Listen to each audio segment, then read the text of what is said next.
We start this hour with the Russian attack on Ukraine's capital. At least 9 people were killed in the assault on Kyiv, and more than 70 were injured. Ukraine says more than 70 missiles and 150 drones targeted several cities, but Kyiv was hit the hardest. The attack puts the peace process in peril as tensions rise among both sides. Meanwhile, U.S. has threatened to walk away from efforts to get a ceasefire agreement.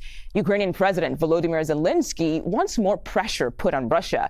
He's in South Africa seeking that country's help in efforts to end the war. Zelensky cut his trip short after getting word of that deadly Kyiv strikes, and he said a ceasefire must be the first step before he agrees to any concessions with Russia.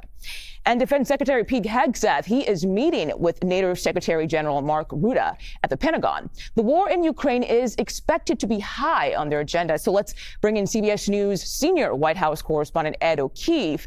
Ed, it's good to see you today. We know Trump posted about the situation in Ukraine earlier today. What was his message to Russian President Vladimir Putin?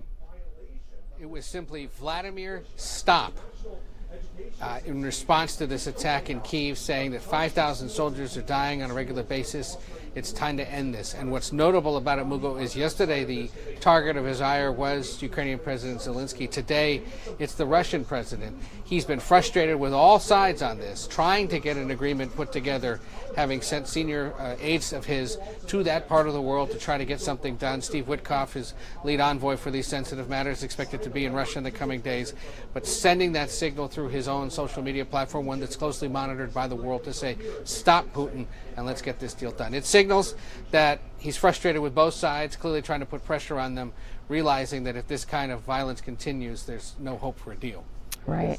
And we know that in about an hour, President Trump is set to host Norway's prime minister at the White House. Do we know what's on the agenda today?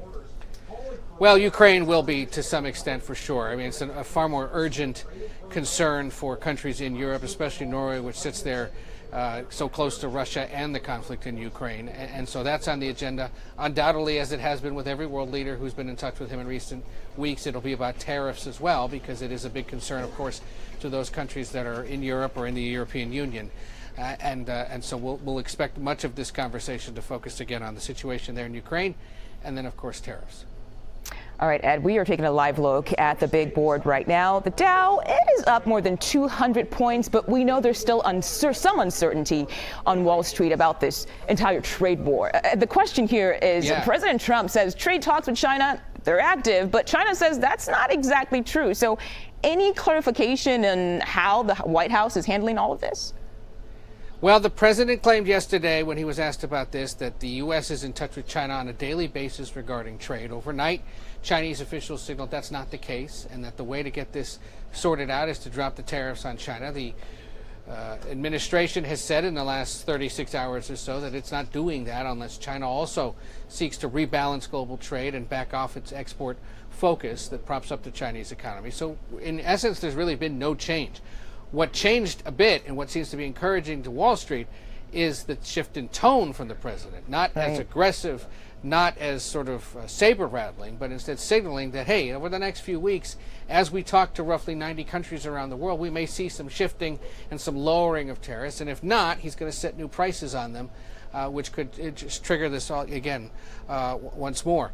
Part of what's going on here with the markets, while the numbers are up, we keep seeing quarterly earnings reports from big corporations saying that they've got to pull back what they call their yearly estimates, or their sort of anticipated roadmap for the next year, because of the uncertainty created by this tariff war. So yet again this morning with Southwest Airlines, among others, saying, got to pull it back. That may have to do with some other company issues, but it is in part and primarily led by leaders of that company, said, the economic uncertainty that's being created by this trade war. So the White House hears that kind of stuff, and that's part of why you're seeing this shift in tone from the president. Right. Certainly seems like this whole tariff conversation is never ending. So let's stay on that, Ed. We know several states, they're now suing to block Trump's tariffs. What can you tell us about that? Can you break down what they're asking for here?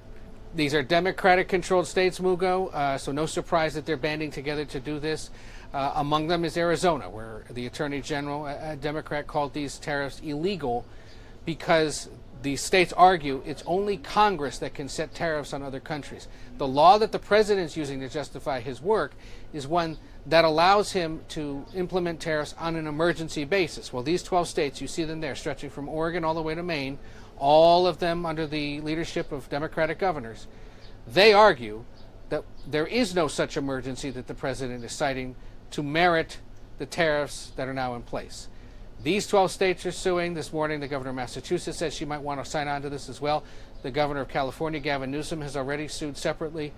And again, the argument is you did this for no legal reason other than your interpretation of the situation, which they believe is not an emergency, and it's causing such economic pain for these states. Okay, we shall wait and see where all of that goes. Ed O'Keefe, thank you for joining us on 24/7 today. Appreciate it as always.